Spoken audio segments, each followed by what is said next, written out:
তুমি যদি অনলাইন যাও তো অনলাইন একটা ইন্টারভিউয়ের জন্য দেবদা একটা ইন্টারভিউ দিয়েছে, এখানে বলেছে হয়তো যে আই থিঙ্ক দেবদা shed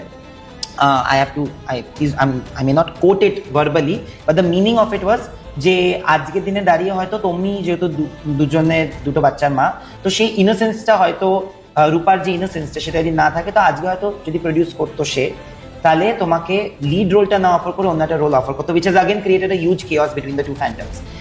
What is your take on this? কি বলি বলো তো, মানে একটা সেন্সিবল মানুষ কিভাবে এই ধরনের কথা বলে আমার জানা নেই। আমার সাইড ক্যারেক্টার করতে কোনো অসুবিধা নেই, আমি সন্তান করেছি। That's true. আমার কাছে What a beautiful film. আমার কাছে ক্যারেক্টার ইজ ইম্পর্ট্যান্ট, কিন্তু 2025-এ দাঁড়িয়ে এরকম একটা ডিসরেসপেক্টফুল কমেন্ট, যেখানে তুমি প্রমোট করছো একটা ছবি যে হিরোইনের সাথে, আই ডোন্ট নো। হ্যাঁ, স্পেশাল স্ক্রিনিং 23 তারিখ হয়েছে আই থিঙ্ক দ্য স্ক্রিনিং, কেন যাওনি? এটা নিয়ে একটা বিশাল মানে জল্পনা কল্পনা চলছে। লোকেরা বলছে যে এই মুভিটাতে তুমি সেইভাবে ক্রেডিটেড হওনি। আই ওয়ান্ট টু নো কি হোয়াট ইজ ইওর ওপিনিয়ন। তো আবার কি আমরা দেশুকে দেখতে পারবো একসাথে? বাবা, I don't know about that. কেন? বাই। জানি না, মা হয়ে গেছি, ইনোসেন্স তো নেই ফেসে।